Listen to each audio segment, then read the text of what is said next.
Assalamualaikum warahmatullahi wabarakatuh.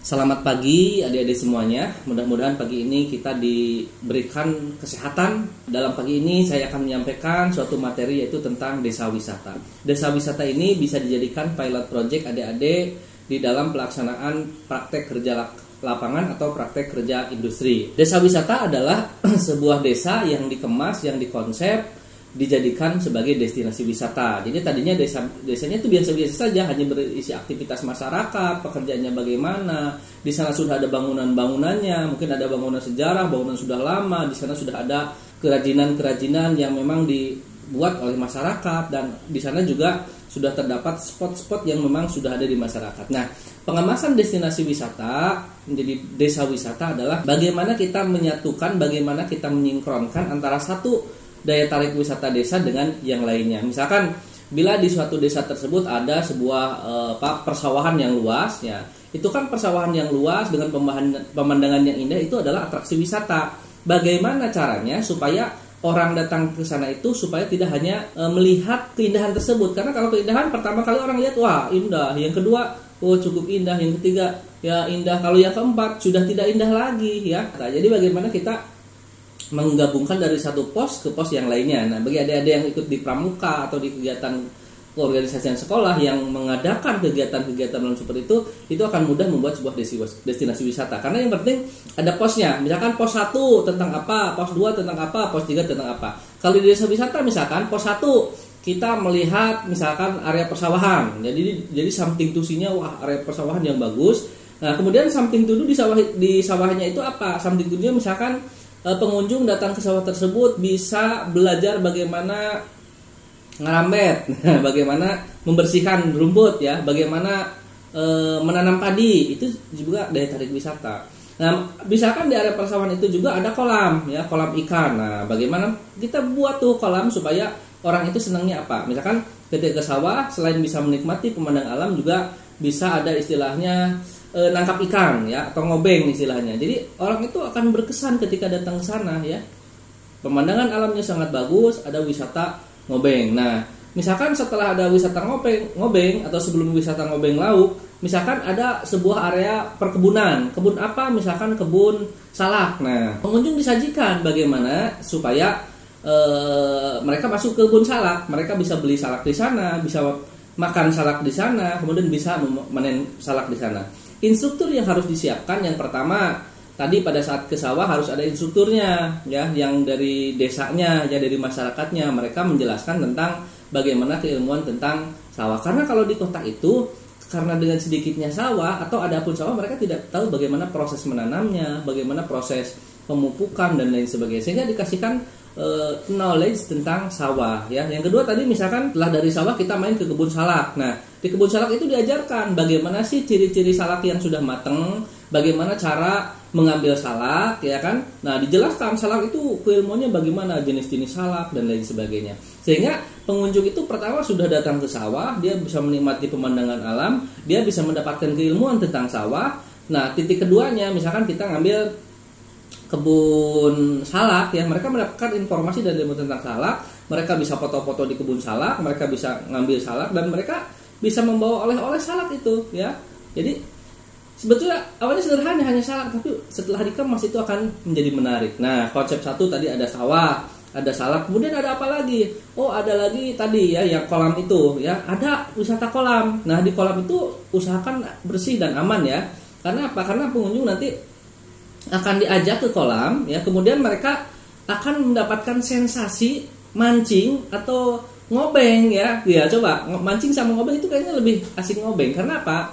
Karena orang akan begitu bahagia ketika menangkap ikan, ya. Biasanya mereka kan tinggal makan, ya, di restoran, tapi sekarang mereka harus mencari ikan, ya, menangkap ikan sendiri. Nah, itu akan menjadi daya tarik khusus bagi mereka yang datang ke wisata. Karena inti dari wisata itu harus ada kenangan, ya. Jadi kenangan ketika di sana bagaimana? Wah, kita ramai-ramai misalkan menangkap ikan, ya.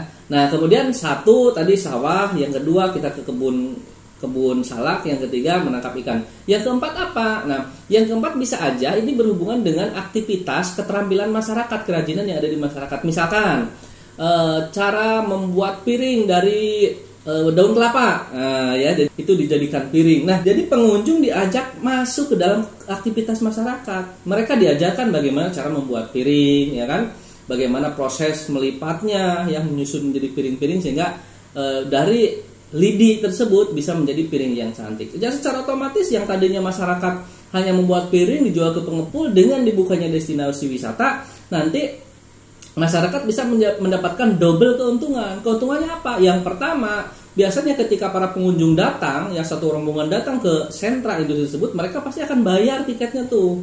Karena apa tiket? Karena itu adalah sebuah destinasi atau atraksi wisata, ya. Nah, setelah mereka bayar, di sana kan harus ada yang narasumbernya kan, diajarkan instrukturnya tuh bagaimana sih cara menyusun, cara membuat sebuah piring, ya. Nah, kemudian setelah kita dibayar ya untuk membuat sebuah piring, ada instrukturnya. Nah, lantas mereka akan beli tuh produk kita, ya, sebagai oleh-oleh. Nah, pengunjung otomatis kan ketika datang ke satu destinasi wisata, satu ke desa tersebut, dia sudah mendapatkan minimal 4, ya. Satu, dia mendapatkan pengalaman ke sawah. Yang kedua, bisa mendapatkan pengalaman ketika ke kebun ngambil salak dan plus bawa oleh-oleh salak. Yang keempat, itu bisa memiliki pengalaman bagaimana serunya menangkap ikan. Dan yang keempat, misalkan pengunjung bisa mendapatkan keterampilan bagaimana cara mengolah lidi, mereka mendapatkan sensasi, ya. Kemudian mereka bisa membeli oleh-oleh, ya, bisa lidi, bisa caping gunung dan lain sebagainya, ya, atau aktivitas-aktivitas atau kerajinan-kerajinan apapun yang ada di masyarakat. Nah, yang terakhir misalkan ada kerajinan atau pengolahan makanan, bisa diajak ke sana pengunjung, diajarkan bagaimana mengolah makanan khas tersebut, sekaligus nanti di sana sambil makan. Nah, sehingga nanti masyarakat yang ada di desa tersebut akan memiliki keuntungan. Sehingga tugas adik-adik sekarang adalah adik-adik silahkan survei, silahkan analisis desa mana yang akan dijadikan acuan oleh adik-adik, desa mana yang akan dijadikan proyek oleh adik-adik untuk diteliti, untuk dianalisa, dan untuk dijadikan desa wisata. Dari program keahlian geologi penerbangan itu bisa membuat peta wisatanya, ya, berkolaborasi dengan rekayasa perangkat lunak untuk pembuatan websitenya, kemudian bisa berhubungan dengan teknik komputer jaringan untuk membuat jaringan di desa wisata tersebut sehingga internet itu begitu lancar, ada kuota dan lain sebagainya. Adik-adik juga bisa berkolaborasi dengan program multimedia, ya. Di multimedia itu mempelajari tentang bagaimana pengemasan desanya, ya, bagaimana dibuat videonya supaya menarik pengiklanannya, sehingga adik-adik project ini akan bermanfaat sekali, bermanfaat bagi adik-adik yang sedang melakukan pembelajaran, juga bermanfaat bagi masyarakat, karena nantinya akhir dari desa wisata adalah adanya peningkatan kemakmuran, peningkatan penghasilan dari masyarakat, ya. Mari kita buat desa wisata supaya desa-desa yang ada di sekitar kita itu bisa mendapatkan kemajuan, bisa mendapatkan peningkatan dari penghasilan. Nah, kemudian kriteria yang harus diperhatikan dalam desa wisata, yang pertama itu atraksi. Cari atraksi yang paling menarik yang ada di desa. Atraksinya apa? Ada ronggeng gunung, ada misalkan pencak silat, ya. Pokoknya yang khas yang tidak ada di daerah lain itu bisa jadi atraksi wisata. Ya, jadi dikemas, ya, atraksinya apa, makanannya apa, destinasinya apa, dan lain sebagainya. Nah, kemudian di dalam sebuah desa wisata juga harus diperhatikan jarak tempuh dari titik A dari titik start sampai akhir itu berapa. Jangan sampai terlalu lama, jangan sampai terlalu dekat. Ya, minimal misalkan ada paket 1 jam, paket 2 jam, dan paket 3 jam. Ya, kalau 1 jam orang kan berjalan 1 jam itu capek, kecuali pakai kendaraan, ya. Kalau seperti Merapi Lavatur kan itu pakai mobil kan, 1 jam 2 jam itu jaraknya sudah jauh sekali. Nah, kalau untuk di desa wisata pembuatan jarak tempuh itu harus diatur jaraknya supaya perjalanannya tidak terlalu capek kalau ditempuh dengan berjalan kaki. Nah, kemudian kawasan desa wisata juga itu harus diperhatikan, jangan terlalu luas, ya, sehingga kalau ada aktivitas-aktivitas yang terlalu jauh, kalau bisa ditempatkan, diposisikan di satu lingkup yang lebih dekat, ya. Dan kemudian masyarakat ini jelas, karena masyarakat harus betul-betul terlibat di pengelolaan desa wisata ini. Karena apa? Karena masyarakat ini akan menjadi pelaku utama yang menjadi pilot project utama, ya. Jadi masyarakat itu yang harus ada di sana, ya. Jangan malah pihak lain gitu kan. Tujuan desa wisata adalah meningkatkan kemakmuran masyarakat setempat. Ini yang makmur malah yang dari daerah lainnya gitu kan. Masalah pribuminya malah acuh, malah cuek, atau malah tidak mendapatkan benefit dari kegiatan desa wisata. Dan yang kelima, harus ada ketersediaan infrastruktur yang baik ya. Jadi ketersediaan infrastruktur itu mulai dari jalan-jalannya, apakah jalannya sudah bisa diakses oleh kendaraan, apakah akses jalan yang akan dijadikan trekking untuk perjalanan desa wisata itu betul-betul aman, tidak licin, ya tidak berbahaya, itu kan harus betul-betul diperhatikan. Terus apakah di desa wisata itu sudah ada fasilitas-fasilitas umum, misalkan musola, toilet, kemudian warung dan lain sebagainya.